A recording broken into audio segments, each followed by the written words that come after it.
Alhamdulillahi Rabbil Alamin.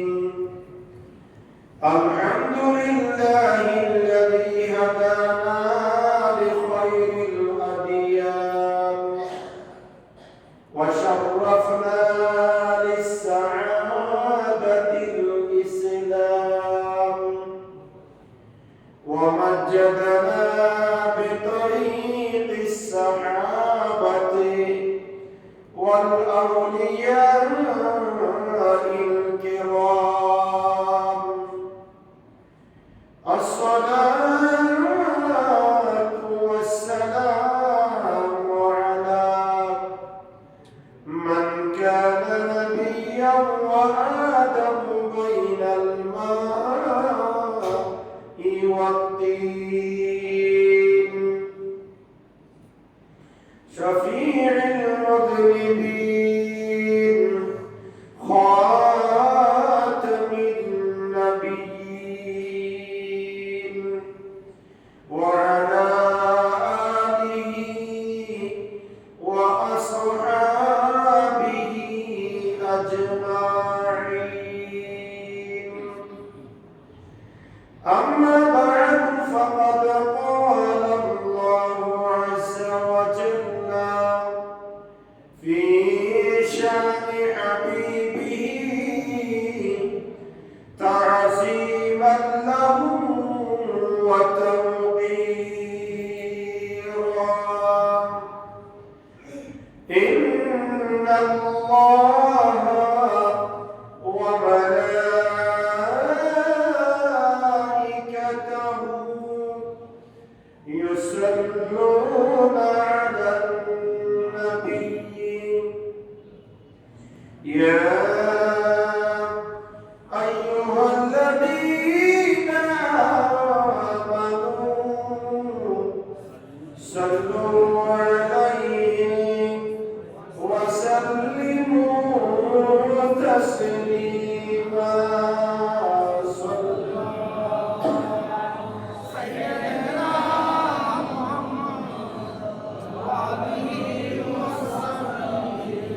Sallallahu ala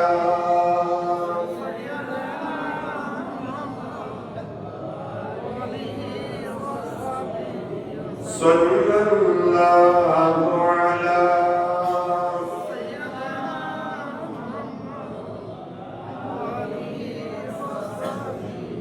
salli ala rasulina salli ala Muhammadin salli ala habibina salli ala Muhammadin salli ala rasulina salli ala Muhammadin salli ya Rabbi ala ras fariqin nasi minhu lil khalqi amadum bisimanil basi.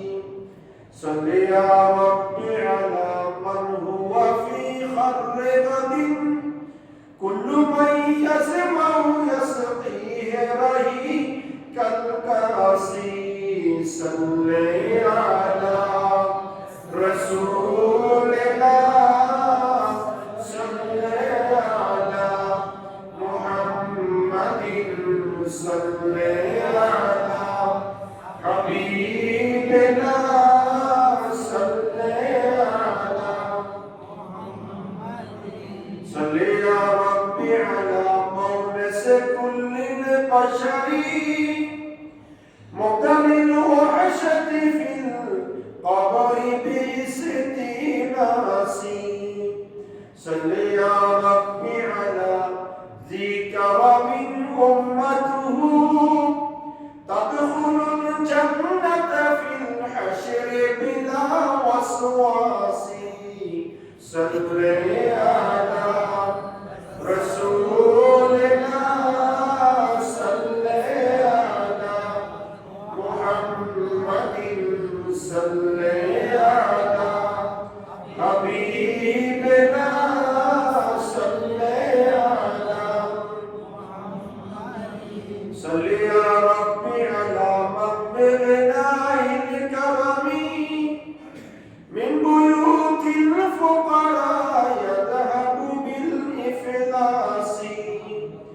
صل يا ربي على عترته الطاهرة وعلى الصحب مع الحمزة والعباس صل على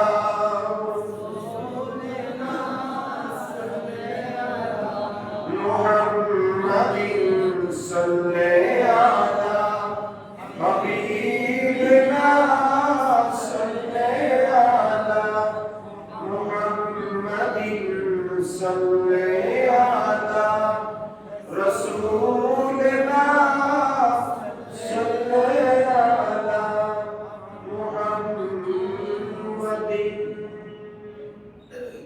أعوذ بالله من الشيطان الرجيم. بسم الله الرحمن الرحيم. ألف لام ميم.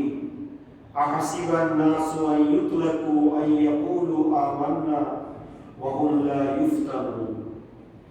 صدق الله مولانا العظيم وبلغنا رسوله النبي الأمين ونحن على ذلك لمن الشاهدين والشاكرين والحمد لله رب العالمين. معزز محترم حضرات علماء کرام मुसल्लियान Izam Rahmani व रहमकुमुल्लाह। अल्लाह सुब्हानाहु व तआला निशान दरबारे লাখ কোটি শুকর আদা করছি যে আল্লাহ সুবহানাহু ওয়া তাআলা হিজরি সনের দ্বিতীয় মাস সফরুল খাইরের প্রথম জুমা নামাজ জুমাদের মুহাল্লাকে আল্লাহর মসজিদে আসার বসার সবাই একত্রিত হয়ে সালাম ইয়াস করার সুযোগ আর তৌফিক যে আল্লাহ আমাদেরকে দান করেছেন তার দরবারে করছি আলহামদুলিল্লাহ। और रखो दुरूद सलाम हादिया प्रेरण করছি সোনার মদিনায় কামলিওয়ালা নবী নূরুন নবী হায়াতুন নবী ইমামুল আম্বিয়া নবী সমস্ত নবীদের নবী মুহাম্মদুর রাসূলুল্লাহ সাল্লাল্লাহু তাআলা আলাইহি ওয়াসাল্লাম এর নূরি দরবারে উচ্চ আওয়াজে আরেকবার পড়ছি আলহামদুলিল্লাহ। মুহতারাম হাজিরিন, আমাদের ধারাবাহিক আলোচনার বিষয়ে আমরা গত জুমায় কোরআনুল কারীমের 28 নম্বর সূরা সূরাতুল কাসাসের আলোচনা শেষ করেছিলাম। কোরআনুল কারীমের 29 নম্বর সূরা সূরাতুল আনকাবুত। সূরাতুল আনকাবুত এই সূরাটি মক্কাতুল মুকাররমায় নাযিল হয়েছে। এই সূরার 29 নম্বর 31 নম্বর আয়াতে কারীমার মধ্যে আল্লাহ সুবহানাহু ওয়া তাআলা মাকড়সার গড়কে তুলনা দিয়ে মানুষকে কিছু উপদেশ দিয়েছেন। মাকড়সার গড় যেমন অস্থায়ী, মাকড়সার গড় যেমন অস্থায়ী, মানুষের ক্ষমতা, মানুষের আধিপত্য, মানুষের সব দিক যে দুর্বল, সেই কথা আল্লাহ এই সূরার ভিতর বুঝিয়েছেন। সুবহানাল্লাহ। সূরাতুল আনকাবুত মক্কাতুল মুকাররমায় নাযিল হয়েছে 29 নম্বর সূরা। এই সূরার আয়াত সংখ্যা হচ্ছে 69টি আর রুকু হচ্ছে 7টি, শব্দ হচ্ছে 980টি আর বর্ণ হচ্ছে 4165টি। সুবহানাল্লাহ। 4165 বর্ণ বিশিষ্ট, 980 শব্দ বিশিষ্ট, 7 রুকু, 69 আয়াত বিশিষ্ট মাক্কি সূরা সূরাতুল আনকাবুত। আনকাবুত শব্দের শাব্দিক অর্থ হচ্ছে মাকড়সা। কি জাল বলো না, মাকড়সা এগুলো অস্থায়ী থাকে, এই কথা আল্লাহ এখানে বুঝিয়েছেন। এটা 29 নম্বর 31 নম্বর আয়াতের মধ্যে আমরা সেই দিকে এখন যাচ্ছি। শুরুতে আল্লাহ আমাদেরকে কি উপদেশ দিচ্ছেন আমরা সেই ব্যাপারে শুনবো। বিসমিল্লাহ বিইজনিল্লাহ ওয়া মা তাওফীকি ইল্লা বিল্লাহ। আল্লাহ সুবহানাহু ওয়া তাআলা হুরুফুল মুকাত্তাআত বিচ্ছিন্ন বর্ণ দিয়ে এই সূরা ইন্ট্রোডাকশন করেছেন। আমি বলেছিলাম কয়টি সূরার শুরুতে হুরুফুল মুকাত্তাআত আছে? অনেকবার বলা হয়েছে। কোরআন কারীমের 114টা সূরার মধ্যে কয়টা সূরার শুরুতে পূর্বে মুকাত্তা আল্লাহ বিচ্ছিন্ন বর্ণনা ব্যবহার করেছেন? আমি গত জুমায় বলেছি, অর্থাৎ সূরা কাসাসের আলোচনা যেদিন শুরু করেছি সেই দিনও বলেছি, কিন্তু আপনাদের মনে নেই। বড় দুঃখজনক হলেও সত্য, মনে রাখতে হবে। কোরআন কারীমের 29টি সূরার শুরুতে আল্লাহ সুবহানাহু ওয়া তাআলা বিচ্ছিন্ন বর্ণনা ব্যবহার করেছেন, যেগুলোর অর্থ আল্লাহ এবং তার রাসূল ভালো জানেন। সুবহানাল্লাহ। কয়টি সূরা? 29টি সূরার শুরুতে আল্লাহ আলিফ লাম মিম, আলিফ লাম রা, আল হামিম, আইন সিন কফ, আলিফ লাম রা, নুন, ইয়াসিন, তাহা, মুজাম্মিল, মুদ্দাসসির, এভাবে আল্লাহ 29টি সূরার শুরুতে আল্লাহ হুরুফে মুকাত্তাত ব্যবহার করেছেন। মনে থাকবে তো ইনশাআল্লাহ? কয়টা সূরা? 29টা। তার মধ্যে সূরা আনকাবুত একটা। সূরা আনকাবুত আল্লাহ ইন্ট্রোডাকশন করেছেন, শুরু করেছেন হুরুফে মুকাত্তাত দিয়ে, আলিফ লাম মিম। আহসিবান নাসু আন ইউতরাকু আন ইয়াকুলু আমান্না। মানুষ কি মনে করে? আল্লাহ বলছেন প্রশ্নবোধক, আল্লাহ প্রশ্ন করছেন, মানুষ কি এই কথা মনে করে আন ইউতরাকু, আমি তাদেরকে ছেড়ে দিব? আন ইয়াকুলু আমান্না, যদি বলে আল্লাহ আমি ইমানদার ছিলাম, আমি মুমিন ছিলাম, আমি মুসলমান ছিলাম, এই কথা বলার সাথে সাথে বান্দাকে আমি আখিরাতে ছেড়ে দিব, বান্দা কি এই কথা মনে করে? কার কথা? ওহুলা ইফতানু, তাদেরকে কোনো পরীক্ষা নিরীক্ষা করা হবে না, তাদেরকে হিসাব নিকাশ দেওয়া হবে না, তাদের জবাবদিহিতা দুনিয়া আখিরাতের দুনিয়ার সবকিছুর ফয়সালা হবে না। মানুষ কি এই কথা মনে করে? কে প্রশ্ন করছেন? আল্লাহ। যে আখিরাতে যদি কোনো বান্দা বলে আল্লাহ আমি ইমানদার ছিলাম, এই কথা বললে আল্লাহ কি করে দিবে না? পার করে দিবে না। আল্লাহ পরীক্ষা নিরীক্ষা করবেন, যাচাই বাছাই করবেন। ইফতানুন ওয়া হুম লা ইফতানুন, বান্দা মনে করে তাকে এই কথা বলার সাথে সাথে আর কোনো পরীক্ষা করা হবে না। পরীক্ষা করা হবে কি হবে না?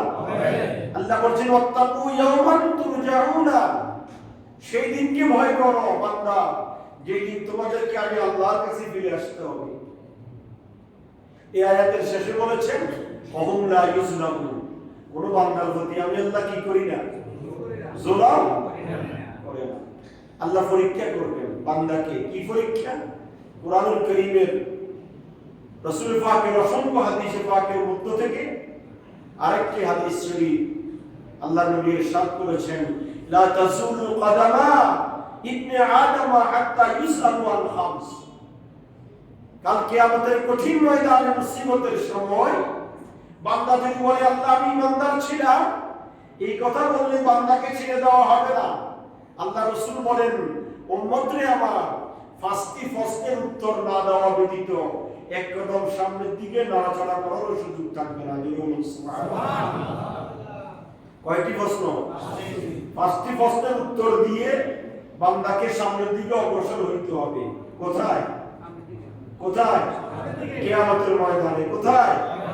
কিয়ামতের ময়দানে। ওই যে আল্লাহ বলছেন যে হাসিবান নাস ওয়া ইউতরাকু আন ইয়াকুলু আমান্না ওয়া হুম লা ইফতানুন, বান্দা মনে করেছে আমি ইমানদার, এই কথা বললে আমি তাকে ছেড়ে দিব, প্রশ্ন করব না, পরীক্ষা নিরীক্ষা করব না, এমন নয়।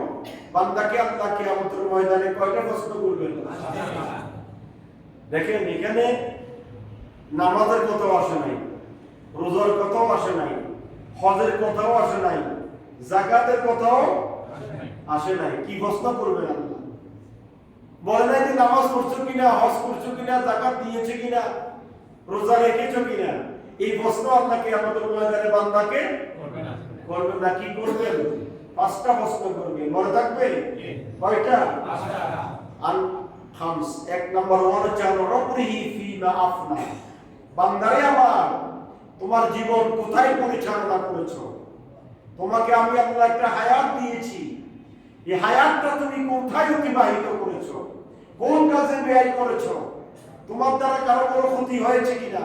তোমার দ্বারা কারো উপর কোনো জুলুম হয়েছে কিনা? তোমার দ্বারা কারো উপর কোনো নির্যাতন হয়েছে কিনা? এই প্রশ্ন করবেন আল্লাহ কাল কিয়ামতের ময়দানে। রবরিহি ফিমা আফনা। নাম্বার 1 হচ্ছে তার হায়াত সম্পর্কে, হায়াতের প্রশ্ন নাম্বার 1 এ হায়াতটা কোথায় ব্যয় করেছো। 2 নম্বর হচ্ছে ওয়ান শাবাবিহি ফিমা আবলা, আমি আল্লাহ তোমাকে একটা যৌবন দিয়েছি, এই যৌবনটা তুমি কোন রাস্তায় ব্যয় করেছো। যৌবনের তাড়নায় পড়ে জুলুম নির্যাতন খুন খারাপি করেছো, নাকি মানুষকে ভালোর দিকে ধাবিত করেছো, নাকি তুমি ন্যায়ের উপরে ছিলা। এই প্রশ্ন করবেন কাল কিয়ামতের ময়দানে কে? আল্লাহ। নাম্বার 3 হচ্ছে ওয়ান মালিহি মিন আইনা ইকতাসাবা, আপনি যে সম্পদ ইনকাম করেছেন, যে আপনি সম্পদের মালিক হয়েছেন, গাড়ি বাড়ি দালান কোঠা, জায়গা জমি, এই জায়গা জমির মালিক আপনি কোন রাস্তায় হয়েছেন। হালাল ইনকাম ছিল নাকি হারাম ছিল, এই প্রশ্ন করবেন কে? আল্লাহ। নাম্বার 4 হচ্ছে ওয়াফিমা আনফাক, 5 নম্বর আল্লাহ প্রশ্ন করবেন বান্দা যে টাকার তুমি মালিক হয়েছিলে সেই টাকা কোন রাস্তায় ব্যয় করেছো, কোন রাস্তায় খরচ করেছো। ইনকাম সম্পর্কে একটা প্রশ্ন, আর খরচ সম্পর্কে আরেকটা প্রশ্ন করবেন। গেল 4টা, কয়টা? 5 নম্বর হচ্ছে ওয়ামাযা আমিলা ফিমা আলিম, তুমি দ্বীন সম্পর্কে, ইসলাম সম্পর্কে, দুনিয়া আখিরাত সম্পর্কে তুমি কি জেনেছো এবং কি আমল করেছো। এই 5টা প্রশ্ন কাল কিয়ামতের ময়দানে আল্লাহ করবেন। সুবহানাল্লাহ। আল্লাহ বান্দাকে পরীক্ষা করেন, সমস্ত নবী রাসূলদেরকে পরীক্ষা করেছেন, করেন নাই? আদম থেকে ঈসা রুহুল্লাহ পর্যন্ত সমস্ত নবীদেরকে আল্লাহ পরীক্ষা করেছেন। কাউকে আগুনে ফেলে, কাউকে নৌকাতে প্লাবনে আবর্তিত করে, কাউকে জটিল কঠিন রোগ দিয়ে, কাউকে সাগরের মাছের পেটের ভিতরে, কাউকে আগুনে পুড়ে, কাউকে নির্যাতিত হয়ে, জুলুম স্বীকার করে, মার খেয়ে, রক্তে রক্তাক্ত হয়ে পরীক্ষা দিতে হয়েছে নবীদেরকে। নবীরা সেই পরীক্ষায় কামিয়াব হয়েছেন। তার পরবর্তীতে সাহাবায়ে কেরাম পরীক্ষার সম্মুখীন হয়েছেন, তার পরবর্তীতে আউলিয়া কেরাম পরীক্ষার সম্মুখীন হয়েছেন। ইমাম আযমের মতো বড় একজন ইমাম, যিনি জেলখানায় জীবন কাটিয়েছেন। সুবহানাল্লাহ। জেলখানায় যাকে যেতে হয়েছে, অথবা এত বড় একটা ইমাম, মাযহাবের ইমাম, যিনি জেলখানায় ছিলেন দীর্ঘদিন। ইমাম আবু ইউসুফ জেলখানায় ছিলেন দীর্ঘদিন। এই পরীক্ষাগুলো কার পক্ষ থেকে? আল্লাহর পক্ষ থেকে বান্দার প্রতি পরীক্ষা আসবে। এই পরীক্ষা বান্দা তখনই উত্তীর্ণ হবে অবশ্যই সাবিরিন, যখন বান্দা ধৈর্য ধারণ করবে। সুবহানাল্লাহ। আমরা জানতে পারলাম আখিরাতে কয়টা প্রশ্ন মনে থাকবে নি? কয়টা প্রশ্ন? 5টা। একটা হচ্ছে হায়াতের প্রশ্ন, আর একটা হচ্ছে যৌবনের প্রশ্ন। কারণ যৌবনটা বড় নিয়ামত, মনে রাখবেন। লাইতা শাবাবা ইয়াউদু, কোনদিন যৌবন ফিরে আসবে না। যার যৌবন চলে গিয়েছে সে টাকা খরচ করতে পারবে, মগর তার যৌবনটা ফিরে আসবে না।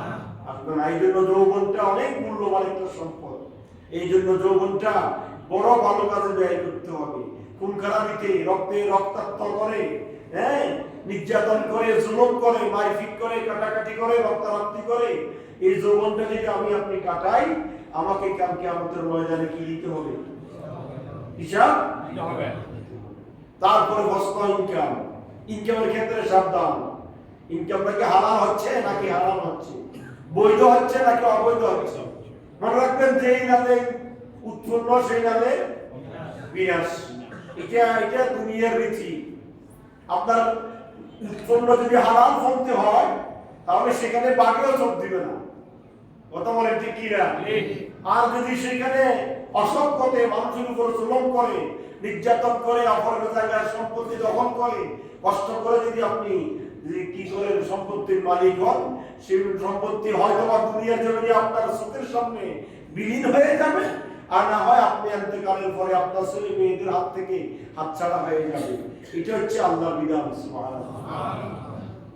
তারপরে আপনি অগাধ সম্পত্তির মালিক হয়েছেন, এই সম্পত্তি কোথায় ব্যয় করেছেন, এই প্রশ্ন করবে কে? আল্লাহ। তারপরে আপনি ইমানদার মুসলমান, সাপ্তাহিক জুমার দিন আসেন, ওয়াজ নসিহতে যান, বিভিন্ন জায়গায় কোরআন হাদিস রিসার্চ করেন, শুনেন, গবেষণা করেন, সেখান থেকে কি শুনলেন আর কি আমল করলেন। এই পাঁচটা প্রশ্ন কালকে আমাদের ময়দানে আল্লাহর আদালতে আপনাকে আমাকে দিতে হবে। সুবহানাল্লাহ। আল্লাহ রাসূল সত্য কথা বলেছেন, লা তাসুলু কদামা, দুই কদম নাড়াচাড়া করতে পারবে না উম্মত যতক্ষণ পর্যন্ত পাঁচটি প্রশ্নের উত্তর দিতে না পারে। আমরা যেন এই পাঁচটি প্রশ্নের সহজ উত্তর দিতে পারি এমন জীবন গঠন করার আল্লাহ আমাদেরকে তৌফিক দান করুন। আমিন।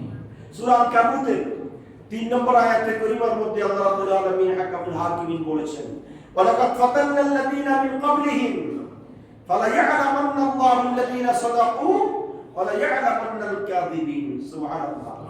আল্লাহ বলেন আমি তাদেরকে পরীক্ষা করেছি যারা তাদের পূর্বে ছিল।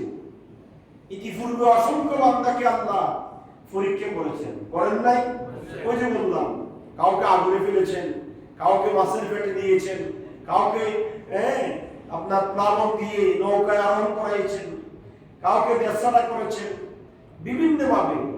আমার নবী নিজের মাতৃভূমি ছেড়ে মদিনায় পাঠিয়েছেন, আল্লাহর ওয়ালারে চলে গিয়েছেন। এইভাবে এক একজন এক এক অবস্থায় আপনার কষ্ট স্বীকার করেছে।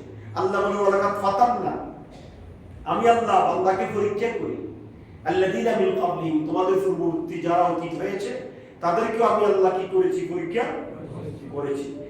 ফালা ইয়া'লামান্না আল্লাহুল্লাযীনা সাদাকু ওয়া লা ইয়া'লামান্নাল কাযিবিন। আল্লাহ বলেন আল্লাহ অবশ্যই জেনে নেবেন যারা সত্যবাদী, এবং আল্লাহ এটাও জানবেন যারা মিথ্যাবাদী। যারা মিথ্যুক তাদের পরিণতি আল্লাহর কাছে আছে, যারা সত্যবাদী তাদের পরিণতিও আল্লাহ দিয়ে দিবেন। কথা বলেন ঠিক কি না? সবকিছু জানেন কে? সবকিছু সব ব্যাপারে যিনি জানেন তিনি হচ্ছেন আমার আল্লাহ। আর আল্লাহ বলেন আমি আল্লাহ অবশ্যই তার প্রতিদান প্রতিফলন দুনিয়ার জমিনে ঘটাবো। সুবহানাল্লাহ। 4 নম্বর আয়াতে কারিমার মধ্যে বলেছেন, আম হাসিবাল্লাযীনা ইয়া'মালুনা আস-সাইয়্যাতি আন ইয়াসবিকুনা সাআ মা ইয়াহকুমুন। আল্লাহ রাব্বুল আলামিন হাকামুল হাকিমিন বলছেন যে যারা মন্দ কাজ করে, যারা খারাপ কাজ করে, যারা অপরাধ করে, যারা জুলুম করে, নির্যাতন করে, আম হাসিবাল্লাযীনা ইয়া'মালুনা আস-সাইয়্যাত, যারা অপকর্ম করবে, জুলুম নির্যাতন করবে, খারাপ কাজ করবে, আইয়াসবিকুনা, আমি আল্লাহ রাব্বুল আলামিন হাকামুল হাকিমিন, তারা আমার হাত থেকে বাঁচতে পারবে না। কার কথা? আল্লাহ বলছেন যারা মন্দ কাজ করে তারা কি মনে করে? আম হাসিবাল্লাযীনা, তারা কি এই কথা ধারণা করে? আল্লাযীনা ইয়া'মালুনা আস-সাইয়্যাত, যারা খারাপ কাজ করবে, মন্দ কাজ করবে, মানুষকে কষ্ট দিবে, চলে বলে করে কৌশলে, তারা কি বেঁচে যাবে? এই কথা কি মানুষ মনে করে? আইয়াসবিকুনা, তারা কখনো আমার হাত থেকে বাঁচতে পারবে না। তাদের জন্য আল্লাহ ধরা আছে না নাই? সাআ মা ইয়াহকুমুন। আল্লাহ বলছেন তাদের পরিণতি খুবই নিকৃষ্ট, খুবই খারাপ পরিণতি হবে দুনিয়াতে এবং আখিরাতে। কার কথা? কোন সূরা? সূরা আনকাবুত। সূরা কত কি? সূরা আনকাবুত 29 নম্বর সূরা। কুরআনুল কারীমের 20 পারা। কুরআনুল কারীমের 20 পারা 29 নম্বর সূরা। সূরা আনকাবুতের শুরুতে আল্লাহ সুবহানাহু ওয়া তাআলা জুলুমবাজদের কথা বলেছেন। আল্লাহ বলেছেন আম হাসিবাল্লাযীনা ইয়া'মালুনা আস-সাইয়্যাতি আন ইয়াসবিকুনা, মানুষ কি মনে করে যে তাদেরকে ছেড়ে দেওয়া হবে, তারা বেঁচে যাবে? আল্লাহ বলেন সাআ মা ইয়াহকুমুন, তারা আমার হাত থেকে বাঁচতে পারবে না, তাদের পরিণতি বড়ই খারাপ হয়ে যাবে। আল্লাহ এই কথা নিয়ে আমাদেরকে শিক্ষা দিচ্ছেন যে বান্দা সাবধানে জীবন যাপন করবে, সঠিকভাবে জীবন যাপন করবে, আখিরাতে জবাবদিহিতামূলক জীবন যাপন করবে। যে বান্দা আখিরাতে দুনিয়াতে সঠিক রাস্তায় দুনিয়ার জমিনে ঝামেলা মুক্তভাবে জীবন যাপন করতে পারবে, ওই বান্দা আখিরাতে নাজাত পাবে, মুক্তি পাবে। ওই বান্দার জন্য আখিরাতে কোনো ধরা থাকবে না। সুবহানাল্লাহ। মান কানা ইয়ারজু লিকা আল্লাহি ফাইন্না আজালাল্লাহি লাআত ওয়া হুয়াস সামিউল আলিম।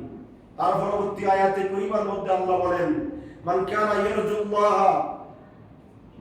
ইয়ারজু লিকা আল্লাহ, যারা আল্লাহর সাথে সাক্ষাতের আশা করে।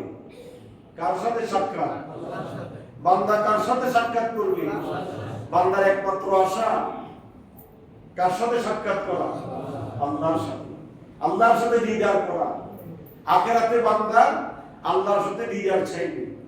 এই জন্য অপর আয়াতের মধ্যে আল্লাহ বলেছেন ফামান কানা ইয়ারজু লিকা রাব্বি, যারা আল্লাহর সাক্ষাতের আশা করে, আল্লাহর সাথে দেখা করার আশা করে, আল্লাহকে যারা দেখতে চায়, ফালিয়ামাল আমালান সালিহা, তারা যেন নেক আমল করে। কার কথা? তারা যেন নেক আমল করে। নেক আমল কি? নামাজ, রোজা, হজ, যাকাত শুধু নেক আমল না, মনে রাখবেন। আমরা তো মনে করি নামাজ পড়ি শুনিয়ে করতে পারবো, নামাজ পড়ি গোসল খাইতে পারবো, আমি তো নামাজ পড়তেছি, আমি তো হাদিস সাহেব শুধু খাইতে পারবো, আমি তো হাদিস সাহেব আরেকজনের সম্পদ লুণ্ঠন করে খাইতে পারবো, আমি তো হাদিস সাহেব আমি আরেকজনের জায়গা দখল করে জুলুম করে খাইতে পারবো, আমি তো নামাজ পড়তেছি, অসুবিধা কি? এটা বললে কি আল্লাহ ছেড়ে দিবে? কথা বলেন না কথা? আল্লাহ ছেড়ে? ওই যে একটা কথা আমি প্রায় সময় বলি, আল্লাহ ছাড় দেন, ছেড়ে দেন না। এই কথা আমাদেরকে শিক্ষা গ্রহণ করতে হবে। দুনিয়ার সব অবস্থার উপর নির্ভর করে আমাদেরকে শিক্ষা গ্রহণ করতে হবে। আল্লাহ সুবহানাহু ওয়া তাআলা এই কোরআনুল কারীমের আয়াতের মধ্যে বলেছেন মান কানা ইয়ারজু লিকা আল্লাহ, যারা আল্লাহর সাক্ষাতের আশা করে, ফাইন্না আজালাল্লাহি লাআত, আল্লাহ বলেছেন আল্লাহ সেই নির্ধারিত কাল অবশ্যই তোমাদের জন্য আসবে। আল্লাহ তোমাদেরকে দেখা দিবে। কারা দেখা পাবে? আল্লাহ যারা ঈমানদার, যারা সৎ পথে জীবন যাপন করেছে, যারা অন্যায় করে নাই, জুলুম করে নাই, নির্যাতন করে নাই, খুন খারাপি করে নাই, মানুষকে কষ্ট দেয় নাই, তাদের জন্য আল্লাহ রাব্বুল আলামিন হাকামুল হাকিমের পক্ষ থেকে পুরস্কার। কি পুরস্কার? লিকা আল্লাহ, আল্লাহ তাদেরকে দেখা দিবেন। সুবহানাল্লাহ, আল্লাহ তাদেরকে কি দিবেন? এর চাইতে বড় নিয়ামত আর কিছু আছে নাকি? আখিরাতে আল্লাহকে এক ফলক, চোখের এক ফলক আল্লাহকে দেখার জন্য বান্দারা আরজি করবে। আল্লাহ রাব্বুল আলামিন হাকামুল হাকিমিন একটা সবুজ পাখির আকৃতি ধরে তাদের সামনে আনবে। তারা তো এক ফলক দেখে বেহুশ হয়ে যাবে। ফেরেশতারা আল্লাহ রাব্বুল আলামিনের পক্ষ থেকে জিজ্ঞাসা করবে তোমাদের আর কোনো চাওয়া পাওয়া আছে নাকি? বলে আছে। কি চাওয়া পাওয়া? আরেকটিবার আল্লাহকে দেখতে চাই। আরেকটিবার আল্লাহ তো ওয়াদা দিয়েছেন, কথা যদি নেক আমল করো, সৎ পথে থাকো, তাহলে তোমাদেরকে আমি আল্লাহ দেখা দিব। কি দিব? দেখা দিব। আমাকে তোমরা দেখতে পাবে। আর আল্লাহকে তো তারাই দেখতে পাবে যারা জান্নাতি, আল্লাহকে তারাই দেখতে পারবে যারা দুনিয়ার জমিনে সঠিক পথে নিজের জীবনকে পরিচালিত করেছে। সুবহানাল্লাহ। ওমান জাহাদা ফাইন্নামা ইউজাহিদু লিনাফসিহি। 6 নম্বর আয়াতে গরিমার মধ্যে আল্লাহ রাব্বুল আলামিন বলেন যে কষ্ট স্বীকার করে সে তো নিজের জন্যই কষ্ট স্বীকার করে। মান জাহাদা ফাইন্নামা ইউজাহিদু লিনাফসিহি। আপনি যদি কষ্ট করে জীবন যাপন করেন, কারণ মনে রাখবেন আর দুনিয়া ও সিজনুল মুমিন ওয়া জান্নাতুল লিল কাফিরিন। এই দুনিয়াটা হচ্ছে মুমিনের জন্য কষ্টের কয়েকখানা, জেলখানা। দুনিয়ায় মুমিনের জন্য কি খানা? জেলখানা। কি আরাম নেই? হ্যাঁ, যারা গেছেন তারা তো বুঝছেন, জানেন জেলখানা কি নাই, আরাম নাই, শান্তি নাই। যতই অজান বেশি আরামে আসলে একবারে বিরাট রুম, যতই আরামে থাকুক না কোনো জেলখানা। কথা বলেন ঠিক কি না? এই জন্য দুনিয়াতে মুমিনের জন্য জেলখানা। মুমিন এমন ভাবে চলাফেরা করবে, সামনে পা দিতেও চিন্তা করবে, পিছনে হতেও চিন্তা করবে, ডানে তাকাইতেও চিন্তা করবে, বামে তাকাইতেও চিন্তা করবে। তার নাম মুমিন। আপনি যদি নিজের জীবনকে কষ্ট করে অতিবাহিত করেন, মান ওমান জাহাদা ফাইন্নামা ইউজাহিদু লিনাফসি। আল্লাহ বলেন বান্দা যে চেষ্টা করে, কষ্ট স্বীকার করে, বান্দা নিজের জন্য কষ্ট করে, ইন্নাল্লাহা লা গানিয়্যুন আনিল আলামিন। আল্লাহ রাব্বুল আলামিন হাকামুল হাকিমিন বলেন আমি বিশ্ববাসী থেকে বেপরোয়া, আমি কোনো বান্দার দিকে তাকাই না। কোনো বান্দা আমার জন্য কি করবে, বান্দা আমার জন্য ভালো কাজ করতেছে না না করতেছে, এটা আমি আল্লাহর দরকার নাই। বান্দা যেটা করবে নিজের জন্য আখিরাতে তা জমা হয়ে যাবে। সুবহানাল্লাহ। দুনিয়াতে জমা রাখলে পাওয়া না হওয়ার কি আছে? সম্ভাবনা আছে। হেরে যাওয়ার, হাতছাড়া হয়ে যাওয়ার সম্ভাবনা আছে। আমি আপনি আখিরাতের জন্য যেগুলো জমা করব, এগুলা কমিন কালের জন্য হাত ছাড়া হবে না, বড় হচ্ছে আজরান আসিনা, এগুলার প্রতিদান আরো মহান হবে, আরো মহান আকার ধারণ করবে। বাচ্চা দিবে যেরকম একটা গাভীর বাচ্চা, সেটা দিয়ে কয়েকটা গাভীর খাবার হয়ে যায়, ফল হয়ে যায়, ওইভাবে আপনার একটা শস্য ক্ষেত আল্লাহ রাব্বুল আলামিন মিসাল দিয়েছেন। আল্লাহ রাব্বুল আলামিন মিসাল দিয়েছেন শস্য ক্ষেতের সাথে। একটা ধানের বিচি, একটা ধান থেকে একটা জ্বালা হয়, জ্বালা মানে ধান খেতার কি ধান হয়, এই একটা ধান রোপণ করলে এতগুলো হয়। কথা বলেন ঠিক কি না? তো একটা সমাজে যদি 50টা ধান থাকে, 20টা ফলাতে 1000 ধান। কথা বলেন ঠিক কি না? রোপণ করছিলেন কয়টা, হয়েছে কয়টা, দিতে পারে কে? আল্লাহ সুবহানাহু ওয়া তাআলা তার মিসাল দিয়েছেন। আল্লাহ বলেন, বান্দা আমি তোমার প্রতি মুখাপেক্ষী নয়, বরং তুমি আমার প্রতি মুখাপেক্ষী। তুমি যা করবে তোমার জন্য করবে, ভালো কাজ করবে দুনিয়াতেও পাবে, আখিরাতেও পাবে, খারাপ কাজ করবে দুনিয়াতে লাঞ্ছিত অপমানিত হবে, পরকালেও তোমার জন্য অপমান রয়েছে। জোরে বলুন সুবহানাল্লাহ। তার পরবর্তী আয়াতের মধ্যে আল্লাহ বলেছেন, ওয়াল্লাযীনা আমানু ওয়া আমিলুস সলিহাত, যারা ঈমান আমল করে এবং নেক আমল করে। ঈমানদার, আমি গত জুমায় বলেছিলাম, আপনার নেক আমল তখন আপনার কাছে আসবে যখন আপনার কাছে ঈমান থাকবে। কথা বলেন ঠিক কি না? বেঈমানের কোন নেক আমল আল্লাহর দরবারে কাজে আসবে না।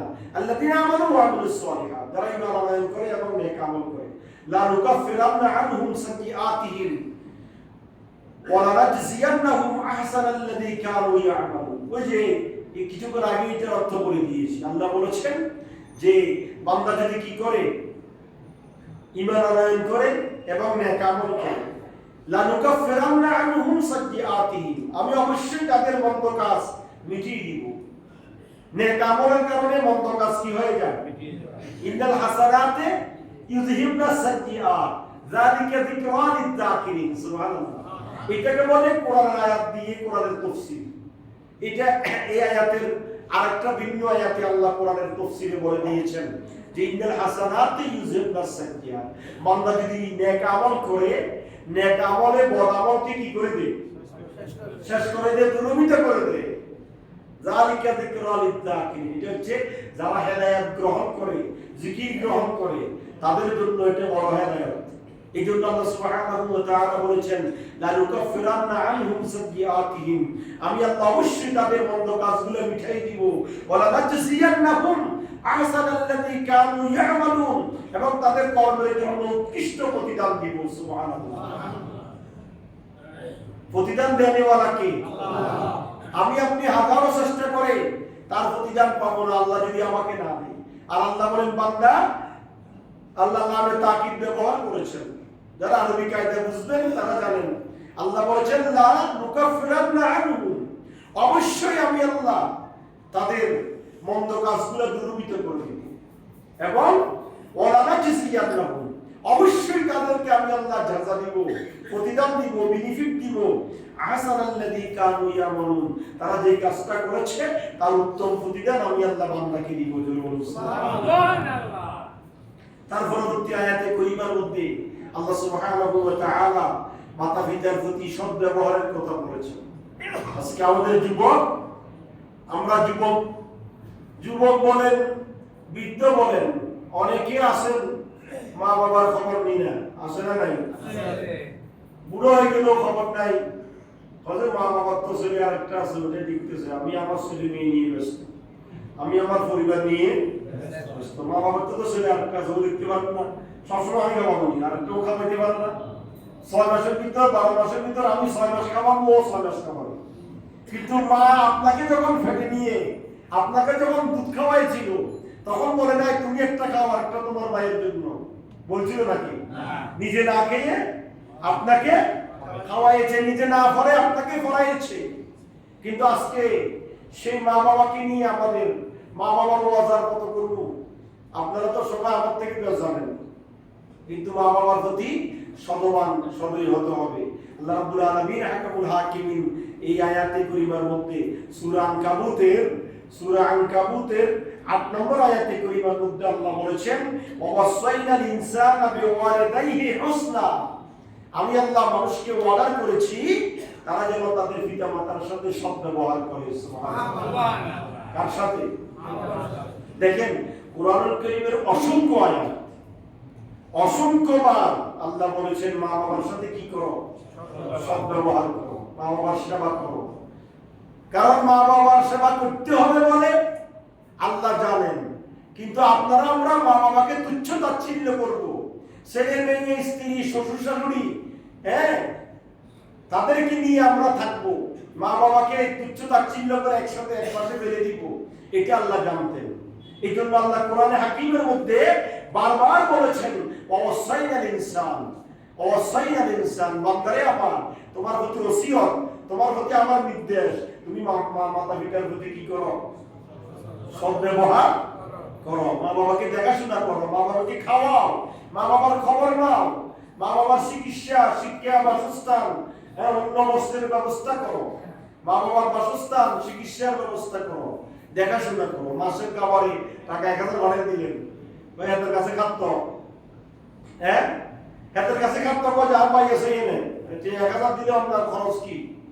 কিন্তু ওইটার দ্বারা মা বাবার হক আদায় হবে না, মনে রাখবেন, হবে না।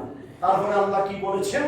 তার পরবর্তী আয়াতে কারীমের মধ্যে জাহাদাকা লিতুশরিকা বি মা লাইসা লাকা বিহি ইলমুন ফালা তুতিউহুমা।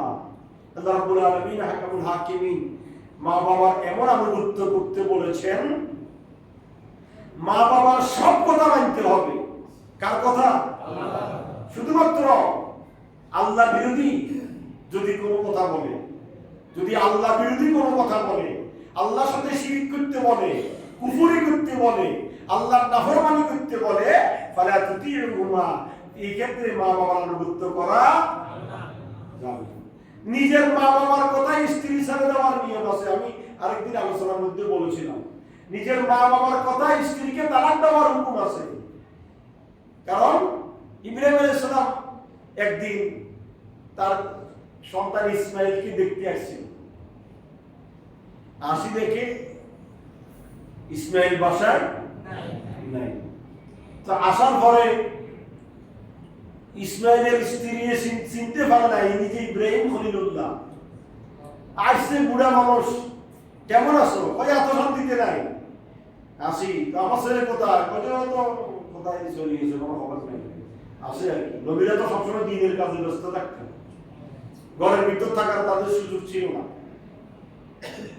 এই বাসন ভঙ্গি দেখে ইব্রাহিম খলিলুল্লাহ বলছেন, আসলে বলিল এক ধরনের একটা বুড়া লোক আসছিল, ঘরের সোফারটা পাল্টাই ফেলতে বলছে, ঘরের সোফারটা পাল্টাই ফেলতে বলছে।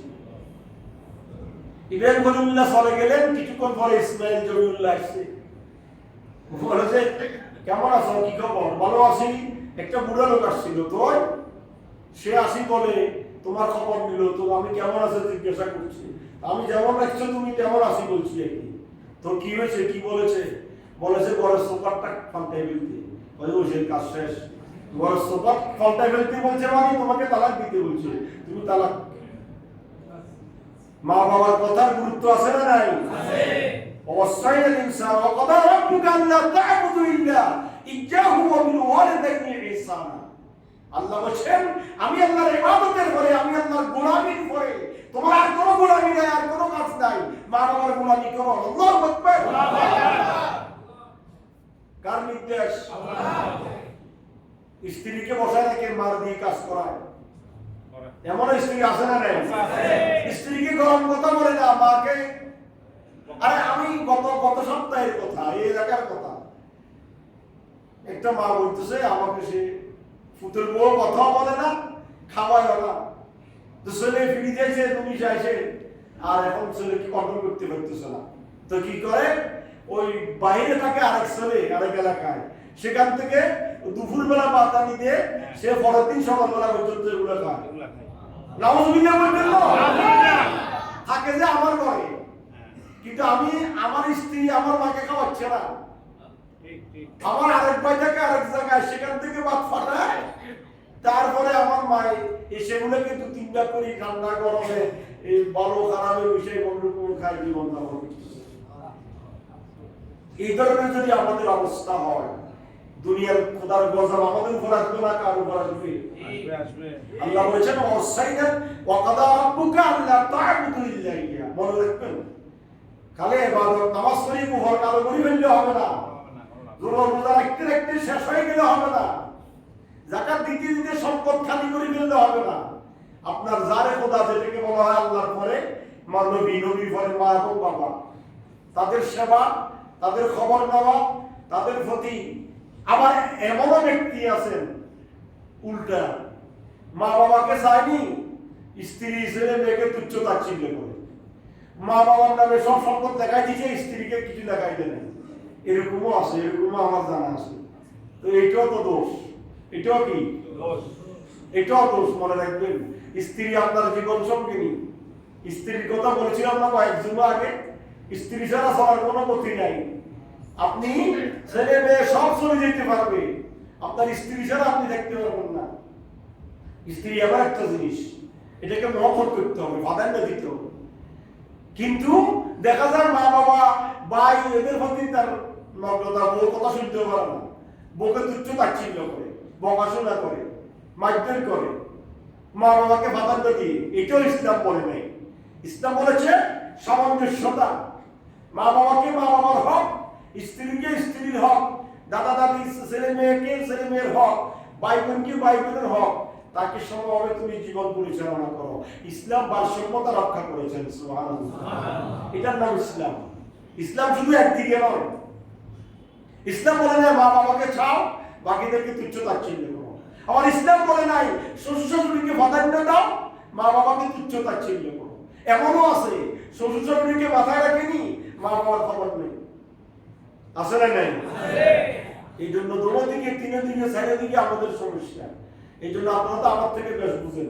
এই জন্য বলবো মা বাবার সম্মান করবেন। আল্লাহ রাসূল বলেছেন সাকাত রাব্বি সাকাত আল ওয়ালিদ, মা বাবার সন্তুষ্টিতে আল্লাহ সন্তুষ্টি, আর রিদা রাব্বি ফি রিদা আল ওয়ালিদ, মা বাবার সন্তুষ্টিতে আল্লাহ সন্তুষ্টি, ও সাকাত রাব্বি সাকাত আল ওয়ালিদ, মা বাবার অসন্তুষ্টিতে আল্লাহ সন্তুষ্টি। নাউযুবিল্লাহ। মা বাবা খুশি হইলে আল্লাহ খুশি, আর মা বাবা নারাজ হইলে, এটা বুখারী শরীফের রওয়ায়াতের ভিতরে হাদিস শরীফটা এসেছে, মা বাবা খুশি হলে আল্লাহ খুশি। তাহলে আপনি এখানে নামাজ পড়ে, রোজা রাখি, হজ করে, যাকাত দিয়ে আল্লাহকে খুশি করতে চাচ্ছেন, এইদিকে মা বাবার খবর নাই, ভাই বোনের খবর নাই, আত্মীয় স্বজনের খবর নাই, এটা হবে না। এই জন্য আমাদেরকে উভয় দিকে রাখতে হবে। সর্বশেষ আল্লাহ রাব্বুল আলামিন হাকামুল হাকিমিন কোরআনুল কারীমের সূরা আনকাবুতে 13 নম্বর আয়াত, সর্বশেষ আয়াতের মধ্যে আসতে এতটুকু পর্যন্ত, এই আয়াতে করিমার মধ্যে আল্লাহ বলেছেন ওয়ামিনাল ওয়াল্লাযিনা আমানু ওয়া আমিলুস সালিহাত, যারা ঈমান আনয়ন করে এবং নেক আমল করে, লানুদখিলান্নাহুম মিনাল ফিস সালিহিন, আমি আল্লাহ রাব্বুল আলামিন অবশ্যই তাদেরকে সৎকর্মশীলদের অন্তর্ভুক্ত করব। আপনি যদি ভালো কাজ করেন, আপনার দৃষ্টি হবে নেককারদের দপ্তরে, আর আপনি যদি খারাপ কাজ করেন, আপনার দৃষ্টি হবে বক্কারের দৃষ্টিতে। নেককারকে আল্লাহ জাযা দিবেন, বক্কারকে আল্লাহ শাস্তি দিবেন। সুতরাং সূরা আনকাবুতের এতটুকু আলোচনার মধ্যে আমরা বুঝতে পারলাম অন্যায় করা যাবে না, জুলুম করা যাবে না, নির্যাতন করা যাবে না, খুন-খারাপি করা যাবে না, বড়াই করা যাবে না, অহংকার করা যাবে না, মা বাবার খেদমত করতে হবে, আত্মীয় স্বজনের হক আদায় করতে হবে। এর ভিতরে খুশি হবেন কে? আল্লাহ। অপ্রাসঙ্গিক একটা কথা বলবো, সবাই গুরুত্ব দিয়ে শুনবেন। এখানে দলমত নির্বিশেষে আমরা সবাই আছি না নাই? মনে রাখবেন, হুব্বুল ওয়াতানি মিনাল ঈমান, দেশপ্রেম ঈমানের অঙ্গ। দেশপ্রেম কি? আমার এই কথায় আপনারা হয়তো বা কেউ নারাজ হয়ে যাবেন, কেউ খুশি হবেন। কেউ খুশি হওয়ার দরকার নাই, কেউ নারাজ হওয়ার দরকার নাই। দেশপ্রেম ঈমানের অঙ্গ। মনে রাখবেন, দেশের সম্পদ নষ্ট করা এটা আপনার জন্য কঠিন শাস্তি। মানুষ স্বাভাবিক, এক এক সময় এক এক দল করতে পারে, তার প্রতি আপনি জুলুম করবেন, নির্যাতন করবেন, বাড়িঘর জ্বালাই দিবেন, ধন সম্পদ নষ্ট করে দিবেন, চুরি চামারি করে নিয়ে আসবেন, মারপিট করবেন। ইন্নাল্লাহা মাআস সাবিরিন। আপনারা তো আমার থেকে ভালো জানেন কোরআনের আয়াত। আল্লাহ বলেছেন ধৈর্য ধারণ করো, তোমার সাথে আমি আছি। এক দলে নয়, অন্যায় করেছে, মারপিট করেছে, জুলুম করেছে, বাড়িতে থাকতে দেয় নাই, স্ত্রীর দেখা দিতে দেয় নাই, যা যা হয়েছে, যা হয়ে গিয়েছে, মাজা শেষ। আপনি সবর করেন, আপনি সবরের মাধ্যমে, ধৈর্যের মাধ্যমে মোকাবেলা করেন। আপনি যদি সাথে সাথে তার প্রতিশোধ নিয়ে নিতে চান, তাহলে আপনি আখিরাতের জন্য কি রেখেছেন? কথা বলেন, কথা ঠিক কিনা? এই জন্য আমি বলবো, আমাদের দেশের যে সিচুয়েশন, এটা আপনারা দেখতে পাচ্ছেন, এই সিচুয়েশনে আমরা অন্যায় করবো না, জুলুম করবো না, কোনো ভাইয়ের গায়ে হাত তুলবো না। সে আপনাকে একসময় ক্ষমতায় ছিল, মেরেছে, জেলখান হয়েছে, এখন আপনি মাফ করিবেন না? মাফ তো করতে পারেন, নাকি মাফ করতে বসে লাগে? কথা বলেন না? আপনি এটা দেখান, আপনি বদান্যতা দেখান, আপনার কাছে যে বদান্যতা আছে আপনি সেটা প্রকাশ করান, যে তোমরা মারো, আমরা মারি না, দেখো আমরা মার খেয়েছি, ঠিক আর মারবো না, তোমরা শান্তিতে থাকো, আমরা শান্তিতে থাকি। এটা হলে কি কোনো অশান্তি আছে? কিন্তু এই যে আমরা দেখতে পাচ্ছি আমাদের যে পরিস্থিতি বাংলা জমিনে চলছে, এই মানুষ কষ্ট পাচ্ছে বিভিন্নভাবে। আমি সর্বদলের প্রতি অনুরোধ করব, আপনারা শান্ত হয়ে যান, জুলুম করবেন না। অনেক আলেম ওলামার প্রতি নির্যাতন করতেছে, আমরা তাও দেখতেছি। অনেক মাদ্রাসার প্রিন্সিপাল, ভাইস প্রিন্সিপালকে সামনে একবারে ইনডিমেন্ট টাইম উপস্থিত ক্ষেত্রে রিজাল্ট লেটার নিয়ে তাকে মাদ্রাসা থেকে আউট করে দিয়েছে, এমনও কয়েকটা প্রিন্সিপাল, ভাইস প্রিন্সিপাল আমাদের নজরে এসেছে, আমরাও জানি, পরিচিত। তাহলে এই যদি অবস্থা হয়, ছাত্ররা যদি আমাদের কাছে নিরাপদ থাকে, তো শিক্ষক কি নিরাপদহীন থাকবে নাকি? শিক্ষকেরা নিরাপদহীন হয়েছে, ভবিষ্যতে শিক্ষক তালাশ করে পাওয়া যাবে না। আর শিক্ষকতার পেশা সম্মান ছাড়া টাকা নাই, আপনারা জানেন। মাস্টার্স পাস করে আপনি ব্যাংকে চাকরি করেন, 1 লাখ টাকার উপর আপনার বেতন হচ্ছে, আর উনি মাস্টার্স, ডবল মাস্টার্স, ডবল কামেল পাস করে ওর বেতন 30,000 টাকা, 32,000 টাকা, 28,000 টাকা, 22,000 টাকা। ওই শিক্ষকতা করতেছে।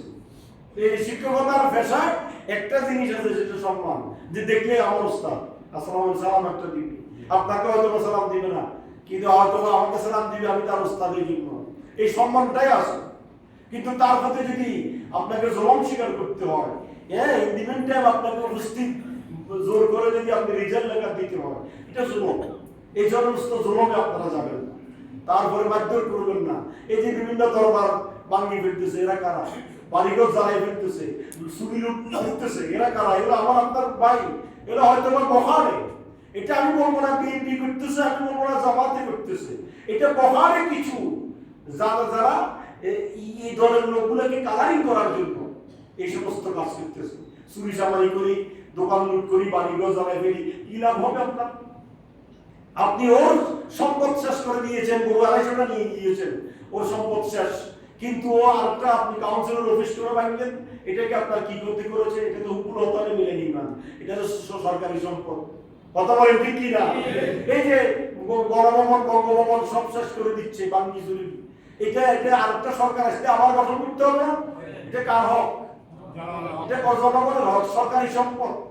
আপনার যদি ইমানের ন্যূনতম আপনার কাছে মহব্বত থাকে, ইমানের ন্যূনতম যদি আপনার কাছে গুণ থাকে, তাহলে আপনি এই কাজ করতে পারবেন না। সরকারি সম্পদ আপনি নষ্ট করতে পারবেন না। আমার যদি আপনার ক্ষোভ আছে, আপনি আমাকে মাফ করে দেন, মাফটাই হচ্ছে প্রধান। এটা যদি আপনি না পারেন, ক্ষোভ নিচ্ছেন, আপনি চুরি ডাকাতি করে, জানাল নষ্ট করে, এগুলো করে বিশৃঙ্খলা সৃষ্টি করে দেশে অরাজকতা করবেন না। আমি অনুরোধ করবো, আমরা সবাই ভাই ভাই, সবাই আমাকে, এই যে আমরা দলের কারণে বাইকে খুন করি, আমি মারা গেলে আমার এলাকার মানুষের উপর আমি জুলুম করি, ঘর থেকে বাইরে দিয়ে দিচ্ছি না, সে কেন এই দল করেছিল, আজকে তাকে এইটা সেটা, কিন্তু আজকে কালকে আমি মারা গেলে সে আসে আমাকে কাঁধে নিবে, এরকম হবে না? কথা বলেন না, হবে না? তাহলে আপনি কেন এই কাজ করবেন? তখন তো আপনার প্রতি তার ক্ষোভ থাকবে, গিয়ে থাকবে, আপনার প্রতি তার দোয়া আসবে না। এই জন্য আমি উদাত্ত আহ্বান জানাবো, আমরা জুলুম করবো না, কারো সম্পদ নষ্ট করবো না, জানমালের ক্ষতি করবো না, আমরা নিজে থাকবো। দেশটা কিভাবে সোনার দেশ হয়, দেশটা কিভাবে শান্তি সুস্থিতি চলে, এটা কারো আমার দেশ হলো, কারো স্বামীর দেশ হলো, কারো ভাইয়ের দেশ হলো, এটা আমাদের দেশ, আমার দেশ আপনার দেশ। কষ্ট পেলে আমি পাবো, কষ্ট পেলে আপনি পাবেন, জনগণ পাবে। সুতরাং মানুষ যাতে করে শান্তি সুস্থিতে থাকতে পারে, আমার কথায় যাতে করে কারো কোনো ক্ষতি না হয়। আমি কাপড় উস্কানি দিব না, আগুন ধরেছে সেখানে আমি পানি দেওয়ার চেষ্টা করবো, আমি সেখানে তেল দেব না। এটা আমার ইমানি দায়িত্ব, মনে রাখবেন। আজকে খুববার বিষয়বস্তুর পাশাপাশি এই কথাটা বলাটা আমি অত্যন্ত গুরুত্বপূর্ণ মনে করেছি। আমরা হয়তো অনেকে আবেগ হয়, বেশি উদারপরতা হয়, অথবা এই বিগত দল স্বাভাবিক 15-16 বছর ছিল, 17 বছর ছিল, যে কোনো একটা তাদের কাছে ক্ষমতা ছিল, দাপট ছিল, বা যে কোনো ছিল, হয়তো আপনার প্রতি কিছু একটা ন্যূনতম খারাপ কিছু করেছে, তা আপনি সেটা ক্ষমার দৃষ্টিতে দেখে ছেড়ে দেন, যে তোমার জন্য আখিরাতে পাবে। তুমি যা করেছো এটা কি অবিশ্বাস করার সুযোগ আছে? এটা আজকে সূরা আনকাবুতের মধ্যে এই কথাটাই এসেছে। আপনি যা করেছেন, আমি যা করব তা আখিরাতে পাবো। দুনিয়াতে আপনি যদি প্রতিশোধ নিয়ে ফেলতে চান, তাহলে আখিরাতে আপনার ইচ্ছা কোথায়? আখিরাত তো শূন্য। সুতরাং আখিরাত তো যাতে করে আমাদের মজবুত হয়।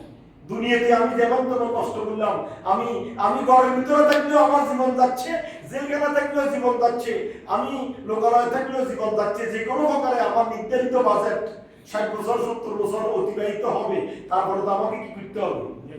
চলে যেতে হবে। তো সেখানে গিয়ে আমার অবস্থা কি হবে?